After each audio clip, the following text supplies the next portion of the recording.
publicidad. Este programa es una presentación de la Alcaldía Bolivariana de Zamora, Estado Aragua, pueblo y tierra patriota.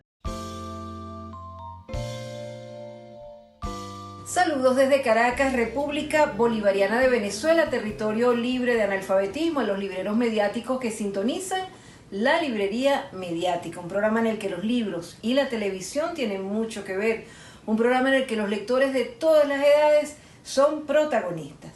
Abril es el mes del libro y por eso nosotros decidimos hacer 2 programas especiales para hablar de libros, lecturas y lectores. Este es uno de ellos. ¿Por qué se celebra el Día del Libro el 23 de abril? Es una resolución de los años 90 de la UNESCO, pero desde hace muchos años en distintos países había un día en el que se celebraba el Día del Libro. Se escogió el 23 de abril para el Día Internacional del Libro y el Idioma, porque es el mes, el 23 de abril, es el día de la partida de Miguel de Cervantes, de Shakespeare y del Inca Garcilaso de la Vega.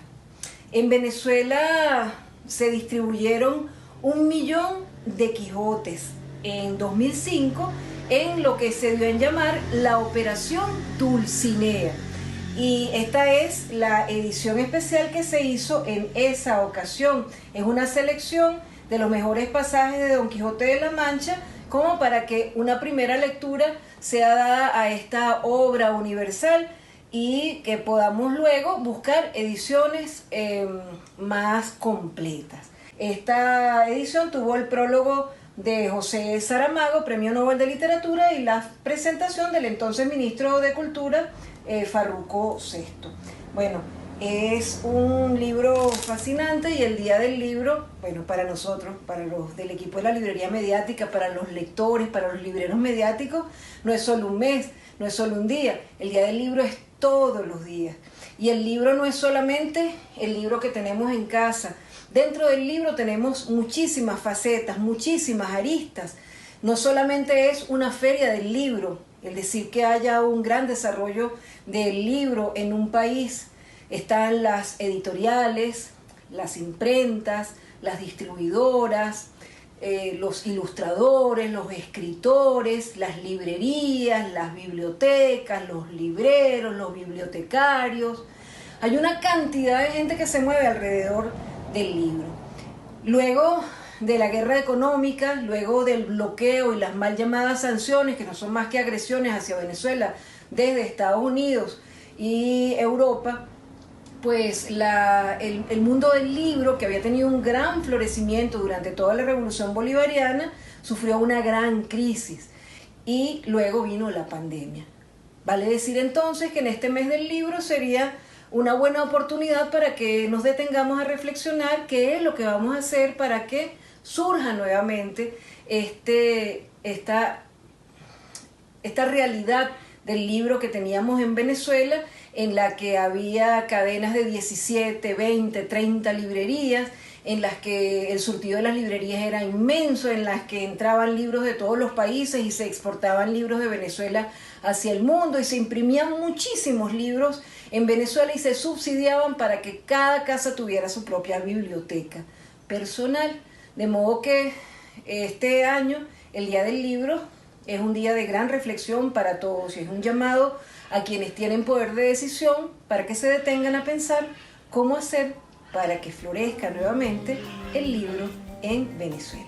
Hoy tenemos una cantidad de pequeñas notas informativas, reseñas, micros para celebrar el Día del Libro, el mes del libro, que cada día sea Día del Libro para cada lector.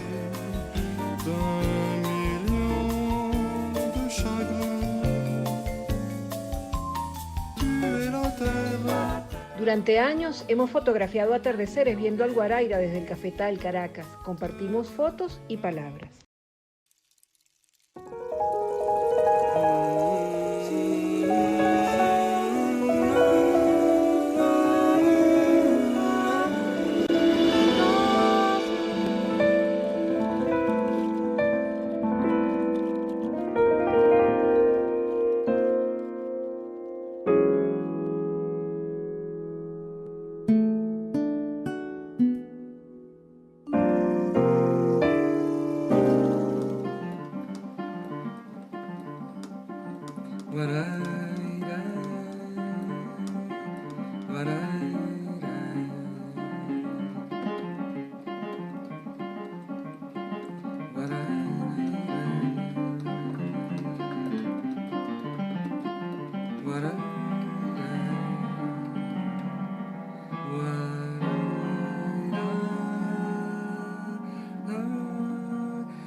Nuestro TV lector y corresponsal zuliano de la librería mediática hace un especial de Encuarentenados, entre otras cosas sobre el centenario de Piazzolla, a quien recordamos contando también sobre el uruguayo Carlos Gardel.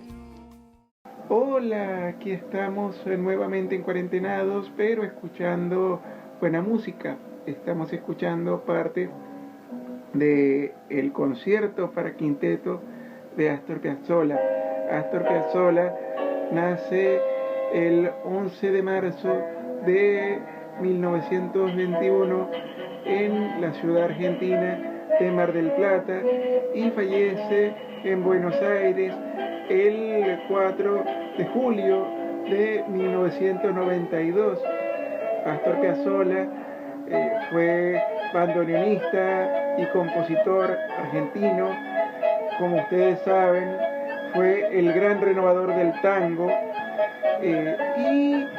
aunque en un primer momento quiso ser un compositor académico, fue la gran pedagoga francesa Nadia Boulanger la que le sugiere a Astor Piazzolla decantarse por el tango, y así lo hizo, convirtiéndose, como digo, en el gran renovador de este género, a pesar de las críticas que le llovieron durante su carrera por parte de sectores puristas que no aceptaron nunca las innovaciones que él planteó sobre este género,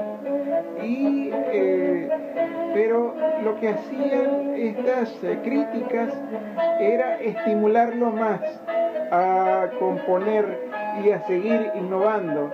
Ya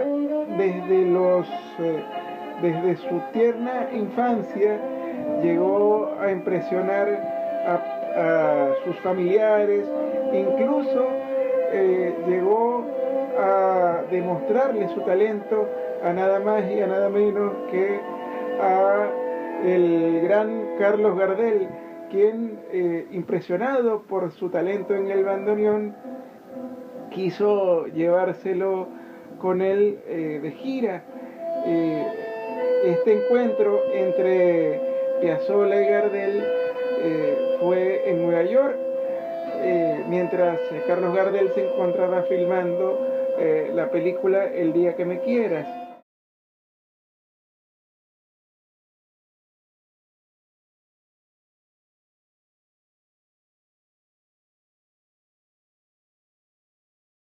Ahora hablemos de su vida, cómo fue la iniciación de su carrera. Mi vida es bastante compleja, bastante linda, y si volviera a nacer haría lo mismo exactamente, porque fue muy linda.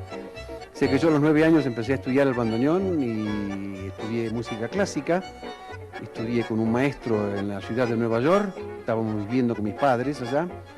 Y el primer tango da la casualidad que yo lo toco en 1934, cuando yo tenía 13 años de edad, con Carlos Gardel, cuando él llegó a New York para filmar varias de sus películas, y una de ellas especialmente el que yo tuve que trabajar como canillita, vendedor de periódicos en el film, y aparte toqué el bandoneón en casi todos los temas del Día que me quieras, en el disco y en la película, y trabajando casi un año con Gardel alrededor de Nueva York.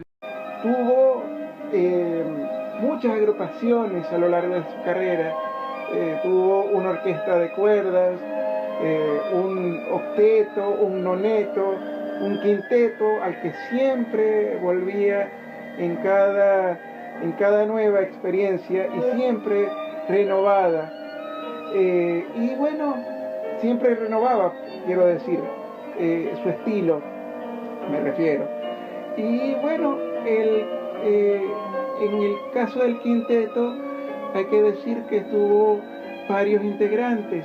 El quinteto que más recuerdo o que más recuerda a la gente fue el que formó con Oscar López Ruiz en la guitarra, Héctor Console en el contrabajo, Pablo Ziegler en el piano y Fernando Suárez Paz en el violín. Quédense en casa y escuchen música. ¿Cuántas cosas podemos compartir en torno al libro y la lectura? Son muchísimas, es interminable. Sería imposible leer todos los libros que se han escrito, se están escribiendo y se escribirán. Eso es imposible. Así que, como decía un escritor español, Gonzalo Moure, pues leamos cuanto podamos, como queramos y cuánto se pueda conseguir. Hay formas de acercarse a las artes plásticas y los libros nos ayudan a ello. También el cine hace mucho por nuestra cercanía a las artes plásticas cuando nos narra la trayectoria vital de los escritores, de los creadores, de quienes están en torno a la creación plástica de los distintos estilos en las distintas épocas. En Venezuela, Juan Calzadilla, escritor, poeta, crítico literario y crítico de artes plásticas, nos ha presentado hace varios años y se ha reeditado Reverón, Voces y Demonios, en torno a nuestro pintor venezolano. Y nos dice Juan Calzadilla que se ha dicho que el problema principal que Reverón se planteó fue cómo plasmar el estado natural de la luz en el cuadro. Esta forma de pintar tampoco estaba separada de lo que Reverón mismo era. Decía, cuando pinto no puedo separar la luz de mis colores. Lo que pensaba no era distinto de lo que sentía, dice Juan Calzadilla, y lo que decía era consustancial con lo que sentía. Bueno, él hace todo un análisis de Reverón en este libro extraordinario. Sobre pintores internacionales hay una obra que a través de la historieta y a través del humor nos habla de la vida de un escritor también atormentado como Reverón, Van Gogh para esquizoides, de Javier Cobo Torres. Javier Cobo Torres es un escritor colombiano y ha dedicado parte de su investigación y de sus dibujos a contarnos acerca de la vida de Van Gogh. Van Gogh también escribió de una forma muy hermosa y muy filosófica Cartas a Teo, su hermano, que es un libro que recomendamos buscar. Ya venimos con más de la librería mediática. Hoy hablamos de libros, lecturas y lectores.